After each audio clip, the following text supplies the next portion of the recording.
The message was clear. Black people have always been expected to entertain them, those who aren't like us.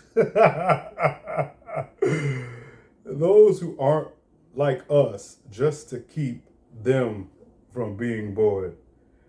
Black people. So, if anything, I would say that black people aren't making music for black people anymore. Our music used to be so much richer, so much more beautiful. Now, black people, a lot of artists are catering to the masses. They're catering to the most commercial audience they can. They're not worried about any kind of like depth or richness within quote unquote black music, and nor is the general black population. And this is something that, to me, that's the real conspiracy. That as soon as the internet became what it is today, like way more ubiquitous and connected universally across the world, black music, quote unquote. And when I say black music, like if I'm talking about something that every black person can agree on, like the Miseducation of Lauryn Hill, that album and that artist. I don't mean that a white person or an Asian person or a Hispanic person can't appreciate that music.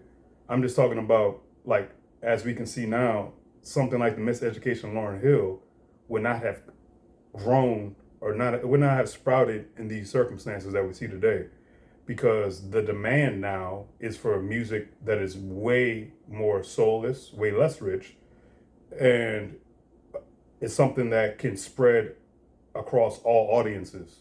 So I would say that black people, when we were entertaining black, Love Jones wasn't for them. The Waiting to Exhale soundtrack wasn't for them. You know what I'm saying? Where I Want to Be wasn't to entertain, quote unquote, them. They would have. Let me just continue. They would have preferred Lil Wayne on, say, "Songs in the Key of Life" by Stevie Wonder. I don't think that was for them. They would have preferred Lil Wayne on stage, high and reckless, pushing Drake, aka the system's poster child, to promote their agenda. Yeah. Uh. Okay. Yeah. I'm not gonna. Sure. I have nothing critical to. I'm not gonna act like Lil Wayne's music ain't all about glorification of all the nonsense that I speak against. I always say Lil Wayne's a beast that's speaking about nonsense, but it's still nonsense, and it's still not good for children to listen to be real. Um, and talking about, but then again, but their agenda, black people are the ones supporting. It'd be different if, let's say, if Lil Wayne wasn't by and large supported by every black person, if every rapper you could think of that even says worse lyrics than Lil Wayne, if they all weren't being supported by black folks, you could say that. You could say it's quote unquote their agenda. But that takes away the agency and accountability of black. This is what I hate about this kind of crap. It takes away the fact that black folks have minds of their own. They have abilities of their own. I am not saying that non-black people don't benefit from black people doing this, but black people doing it to themselves. Nobody's making black, especially today. There's no record labels like this stuff. Black people are making these decisions. Black people are supporting these rappers.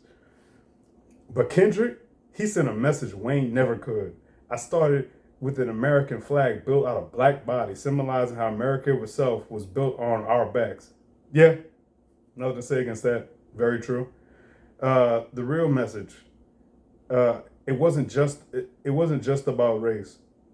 It was about the people who control the media and the music industry. The music industry is so controlled to where we're it's y'all. I hear it everywhere. I'm in Houston. I hear 40-year-olds listening to the same music as their 16-year-olds, and it's not in a it's getting hot in here. It's not in a pop song way. Again, it's the most nonsensical, depraved, deficient ass, malcontent, negative music that everybody glorifies and that black people also support. So we're the one voting for it.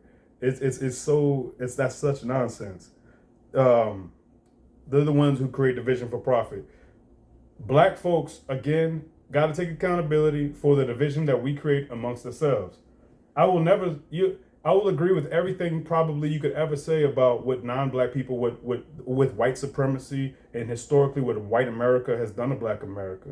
That still doesn't take away the truth of the fact that you have to acknowledge truths at the same time. Right now, here and now, in 2025, black people are our own worst enemy. It is our decision. We have this device for this. When there's a bunch of black dudes in the hoods talking about it's a war zone, black people ain't talking about that.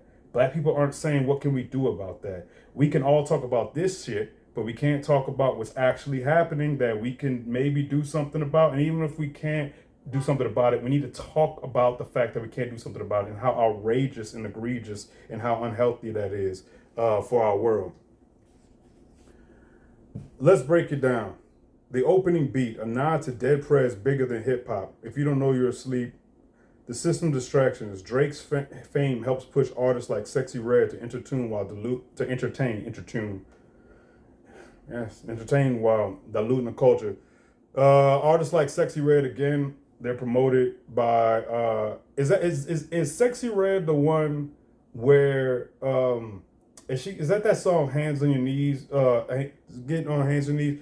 There's a little video going around with little children, little black girls were singing to this, and it was getting passed around. The video was like being shared of like, this is just messed up. Some people were like, oh, this is cute, it's okay. But that's, again, black people support it. Black Americans support it. Stop blaming other people for the fact that black people support this shit. Even if Drake wasn't supporting Sexy Red, it goes back to black people support somebody like Lil Wayne. I'm not saying Lil Wayne isn't a beast. I'm talking about the fact that we got to admit that music, I shoot your arm, leg, arm, head, and the shit, that kind of content has a deep effect that's affecting especially young black male minds. If we don't want to admit this, let's just keep being full of shit then.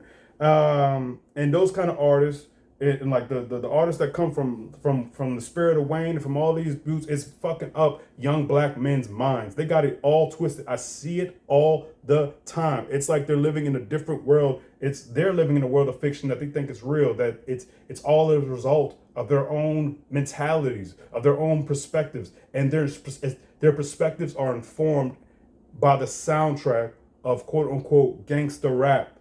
I'm not saying rap makes people do anything, but it sure as hell reinforces and informs and enablizes mother effers who had that mentality already. Dances in red, white, and blue, a living American flag. We've been dancing to their drum beat for generations, valuing entertainment over education. My parents' generation didn't value entertainment over education. And all the adults that I saw growing up in New Orleans when I was younger, it was a black suburb. Ain't none of them, I got the impression, valued entertainment over education.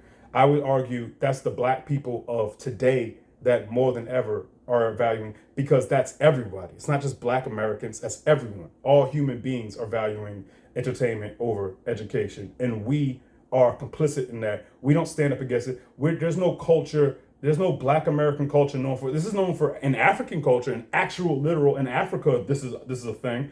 In black America, there's no stereotype of the tiger mom. You know what I'm saying? There's no stereotype of like, we care so much about getting, that's why when I first moved to Maryland, Silver Spring, Maryland, there was this like tension between actual Africans, migrants, and black Americans, because, and I see why now, I get it, why the Africans looked at black Americans sideways, many of them. I understand that now, because we black Americans, for sure, take a lot of opportunity, for granted. They take 2025 for granted. I'm not saying nothing ever happened to black folk. Black people were straight up terrorized, dehumanized for centuries. 244 plus centuries of systematic legal defilement, which the red stained of bastardy, which stamped upon this race meant not only the loss of ancient African chastity, but also a hereditary weight of a mass description, the systematic legal defilement of black people. I'm saying a lot of word soup here, but that was Du Bois, the 2 centuries of systematic legal defilement. So I'm not arguing that, because the system is just a game to them, one designed to keep us distracted, divided, and imprisoned. Yeah, we're doing that to ourselves. We don't need nobody helping us. Protecting black women, a sort of call out, especially how figures like Serena Williams have been disrespected. Yeah. And black women are disrespecting themselves like crazy with these shows where they're fighting each other, beating each other up. They have role models like, was it the girl? I'm not even know her name, Krishan, I believe. Women that are just fighting shit. It's not like she's some guilty pleasure. They're promoted and talk story. There's no tension. There's nobody speaking against this. There's nobody saying, we do this stuff. There's nothing there's nothing we need to work on. There's nothing we need to talk about. There's nothing we need to be critical of. It's them. Shut the hell up. The stage is a giant PlayStation because the system just a game to them. One designed to keep us distracted, divided. The bottom line, it's not about Drake. It's about what he represents. The commercialization of black culture to serve systems that don't serve us. Malcolm would look at black Americans today and be like, "What are y'all out of y'all mother effing minds? Y'all lost y'all ever loving minds." Malcolm X would say, "Black America, y'all did great because y'all are now successfully Americans because all y'all care about is this capitalistic shit." I'm not saying that capitalism is bad. I'm just saying that with black Americans, the trick, this illusion that they don't understand that they're in is the fact that no, y'all are Americans. Y'all care about status just as much as white Americans. Y'all care about getting yours, the haves and have-nots just as much as white Americans. Y'all don't give a shit about your people just like fucking white Americans. Y'all are Americans. All the Americans only care about the little group, only care about the little bubble. They don't really care about a harmony and a unity, really. And black folks have done a very good job of achieving that. Y'all now can get rich and not give a damn about anybody else and just completely talk out of your ass and be just as stupid. But guess what the cost of that is? There's no more moral high ground, black folk. Black America, my parents' generation had the moral high ground. They actually walked the walk and didn't just talk the talk. And again, I grew up around it. Nobody could ever tell me that I didn't see what I see and experience what I experienced, where black people behaved and acted in a completely different way than they do today. And it's predominantly black. There was a sense of community. There was way more of a sophistication, way more of a mindfulness, way more of everything this person is talking about. Then black people let that happen today because we're cowardly, because we don't speak about what's actually happening, because we refuse to be self-critical, because we want to keep blaming everybody else. By the way, that's just human, and it's also American. White Americans do the same thing. But my point is that black Americans feel as they're like, what Malcolm would say is, look, what y'all wanted to be just as unreasonable, just as irrational, just as soulless as the people you complain about. Great job. You now are fully American. If you're angry, ask yourself, are you mad at the message or the mirror it's holding up? We're done tolerating rappers inserted to hurt us. We're awakened. I don't think he's done tolerating rappers. Dude, every rapper you can name is like hurting black people for the most part. It's all completely non-nourishing, fast food, brain disrupting ass music. There's no good messages from it, from the vast majority of popular rap music. And that's black people. I digress, man. It's crazy. Y'all will do all the jumping jack, all the mental gymnastics in the world to not take ownership of our problems and the ones that we cause. Holy